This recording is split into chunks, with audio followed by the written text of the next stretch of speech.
Am I the bad one for telling everyone my parents forgot about me at their wedding? My parents got married a couple of weeks ago in Hawaii. They invited my siblings and a few friends, but they forgot to include me in the planning, the ceremony, and the trip.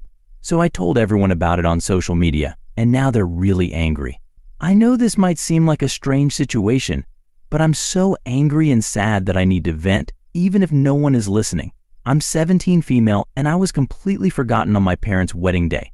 My parents have been together for about 25 years but never got married.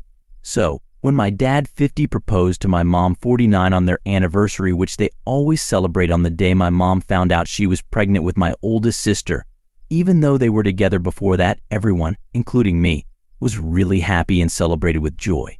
This all started back in February. They quickly began planning a small wedding in Hawaii with just close family and friends for a private ceremony. Right away, my mom asked my sister 25, female, to be her maid of honor, and my dad asked my brother 22, male, to be his groomsman. I wasn't surprised or upset by this. My sister has always been very close to my mom, and they love spending time together shopping and talking. My dad and brother are also very close and enjoy doing things together. They always played football together and messed around with cars. My dad even coached my brother's team for a while in middle school. This made me feel like the odd one out. I tried to join in with my family's hobbies and groups, but I was always pushed aside. Maybe they could tell I wasn't really interested, or maybe they just didn't care. Either way, I was used to feeling like the least important member of the family. My mom had my sister, my dad had my brother, my parents had each other, and my two siblings were closer to each other than to me. This left me feeling very lonely and left out at home. During the wedding planning, it was first suggested that I be the flower girl, but my sister decided that her 3-year-old daughter should have that role instead. Later, my grandma suggested I could read a poem or give a short speech during the ceremony, but my parents said no. They wanted the wedding to be low-key and didn't want anything cheesy or sappy, their exact words. Even though it hurt, I was okay with it, even though it meant I would be the only family member without a role or part in the wedding. As the wedding day got closer, my parents and siblings were more focused on the planning. I noticed that my mom didn't invite me to go dress shopping, and whenever they talked about the venue or the event, I was always left out. I decided to see if they would notice I wasn't being included. I stayed quiet, hoping they would ask me something about the wedding, but they never did. The wedding was scheduled for 3 weeks ago, at the end of August. The day before we were supposed to leave, my mom casually asked if I had my luggage ready because we needed to be on time for the airport. I told her honestly that I hadn't packed anything. She was surprised and then got upset with me for not being prepared. I asked her if I even had a ticket, and she went pale. They hadn't bought me a ticket, and I wasn't sure if I had a room or any place to stay once we got there. Even though I was the only one in the family without a steady income, I worked part-time as a babysitter. My parents had bought first-class tickets for my siblings and a few friends who were going to the wedding but forgot to get one for me. My mom told me not to worry and that they could find a cheap ticket for me at the last minute. I asked her, what about a dress for the ceremony? She had gone with my sister and the other female guests to buy their dresses months ago, but I wasn't included. That's when my father came in and told me to just deal with it. He said that since I'm not really into girly things, I could just wear whatever. I was upset because even though I'm not the most feminine person, I wanted to be part of such an important event in my parents' wedding. It hurt to be left out of everything for months. We ended up arguing, and they called me entitled and said I was making myself seem small on purpose so they would forget me, as if that's a good reason to ignore a child. They told me that if I was going to keep this attitude, I might as well skip the whole thing. I replied with a defiant fine and went to my room. The next morning, they all left for Hawaii without me. The ceremony was very small, but they posted lots of pictures on Instagram and Facebook about how perfect and magical the week was.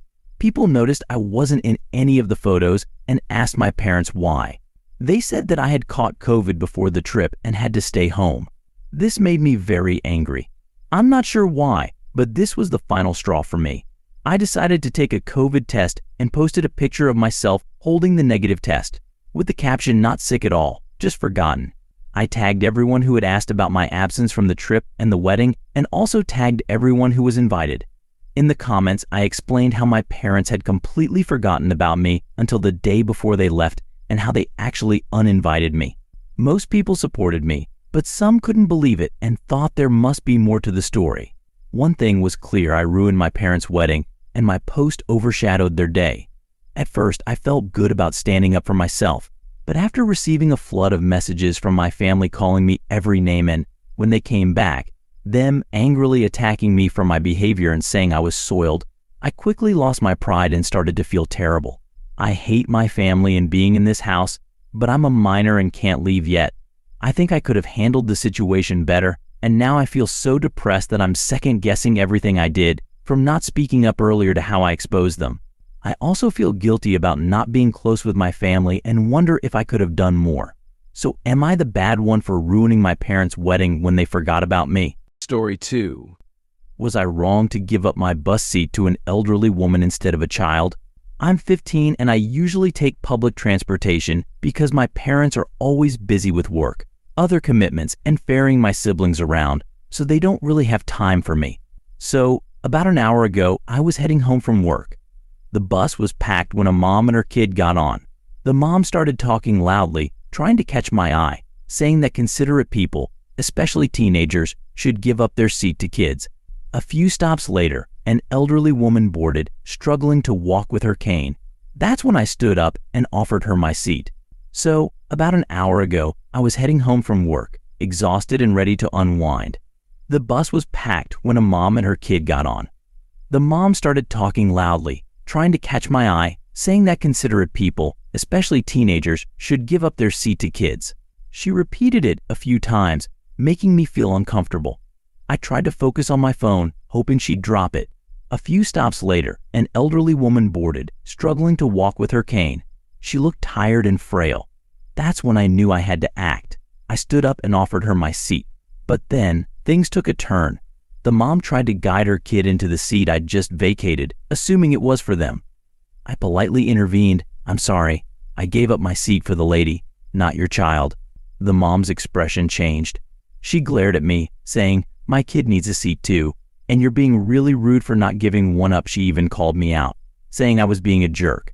As soon as I walked through the door, I couldn't wait to share the frustrating encounter with my brother. "You won't believe what just happened on the bus," I said, recounting the whole story. My brother listened attentively, nodding along. When I finished, he offered his 2 cents. "Honestly, it might have been better if you gave up your seat to the 6-year-old initially," he said. "Kids that age can get really tired and restless." But then he added, however, considering the elderly woman needed it more, it was the right call to prioritize her. She clearly needed assistance. He shrugged. "You can't win them all, but you did the kind thing." So Reddit, Ida, am I the asshole for not giving up my seat to the kid?